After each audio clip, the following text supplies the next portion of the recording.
क्या आप जानते हैं कि सभी ड्रग्स नशा देने के लिए नहीं होते हैं, बल्कि कुछ ऐसे ड्रग्स भी होते हैं जो एक माँ अपने बच्चे को देती है ताकि बच्चा 9 घंटे तक सो जाए और माँ पूरा घर का काम आराम से निपटा सके। कुछ ऐसे ड्रग्स भी होते हैं जो लोगों को गलत काम करने से रोकते हैं, और ऐसे ड्रग्स भी होते हैं जिन्हें खाने से आपके अंदर का डर जिंदा ही मर जाता है। ये ड्रग्स कोई कहानियों में नहीं होते बल्कि हकीकत में होते हैं। तो चलिए जानते हैं ड्रग्स के असली राज आज के इस वीडियो में।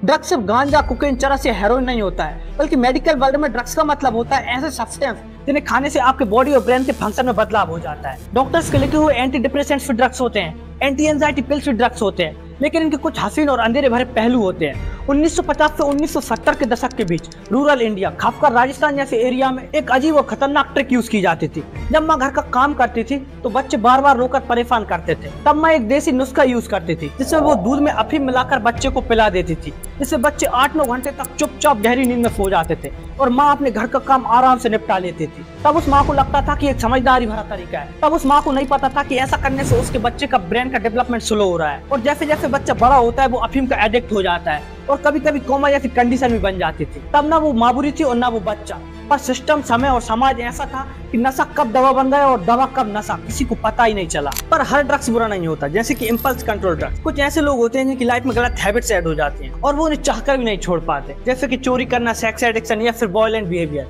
ये ऐसी हैबिट्स होती हैं जिन्हें छोड़ना मुश्किल होता है, पर साइंस ने इन सिचुएशन के लिए एक सॉल्यूशन निकाला है, नलट्रॉक्सिन।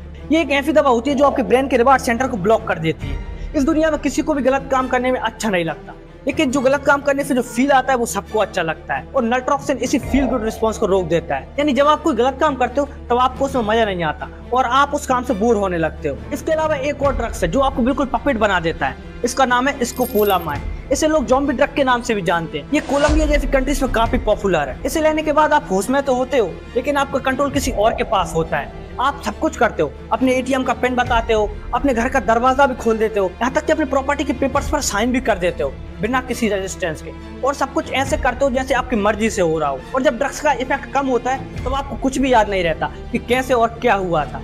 एक तरीके से ये ड्रग्स आपकी विल पावर को टेम्परेरी डिलीट कर देता है। पहले जो घोड़े बेकाबू होते थे, इन्हें काबू करना बहुत मुश्किल होता था, तब उन्हें शांत करने के लिए एक दवा यूज की जाती थी जिसे कहते हैं केटामिन। पर आज केटामिन सीवियर डिप्रेशन पेशेंट के लिए यूज की जा रही है। ऐसे पेशेंट इन पर कोई और एंटी डिप्रेसेंट दवा काम नहीं करती। लेकिन जब कोई और दवा काम नहीं करती तो केटामिन कैसे काम कर जाता है? केटामिन ब्रेन के एक केमिकल सिस्टम ग्लूटामेट सिस्टम पर काम करता है, जो मूड, मेमोरी और लर्निंग से जुड़ा होता है। केटामिन इस सिस्टम को एक्टिवेट कर देता है और न्यूरल कनेक्शन दोबारा बनने लगते हैं, और दिमाग बिल्कुल ऐसा फील करता है जैसे कि उसे रिबूट कर दिया गया हो। और हर एक व्यक्ति को दिमाग फ्री रखना अच्छा लगता है और वो इस दवा का ओवर यूज करने लगता है, और तब ये दवा बन जाती है एक ड्रग्स। कभी सोचा है जब किसी को हर वक्त लगता है कि कोई मुझे मार देगा, बिना वजह का डर दिमाग में बना रहता है, हर किसी पर शक होता है, आंखें खुली रहती हैं और हर एक आवाज घबराहट देती है, और दिमाग सिर्फ एक ही सोच में अटक जाता है कि मैं सेफ नहीं हूँ। तब ऐसे लोगों के लिए डायजेपाम और अल्प्राजोलिम जैसी एंटी एंजाइटी पिल्स किसी फरिश्ते से कम नहीं होती। ये दवाइयां उन्हें हिम्मत देती हैं दुनिया से दोबारा सामना करने की। इन दवाइयों को खाने से इंसान के अंदर से फीलिंग आती है कि मैं किसी से नहीं डरूंगा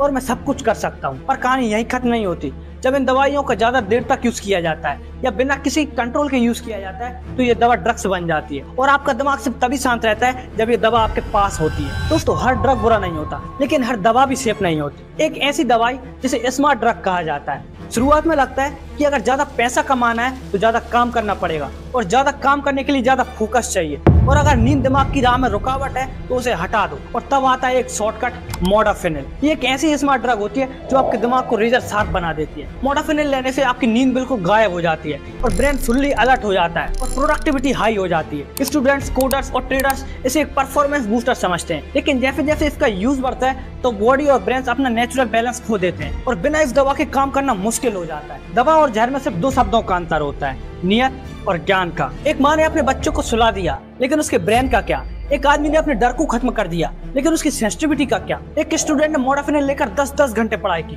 लेकिन उसकी सक्सेस का क्या? ड्रग्स का यूज जब डॉक्टर के अंडर होता है तभी एक इलाज होता है, लेकिन जब इसका मिसयूज या बिना अंडरस्टैंडिंग के यूज होता है तो ये एक जहर बन जाता है। अगर आपको जानना है कि ड्रग्स की सप्लाई कौन, कैसे और क्यों करता है तो इस वीडियो को लाइक करके कमेंट में पार्ट 2 जरूर लिख देना। बी ज़ेंड्रा।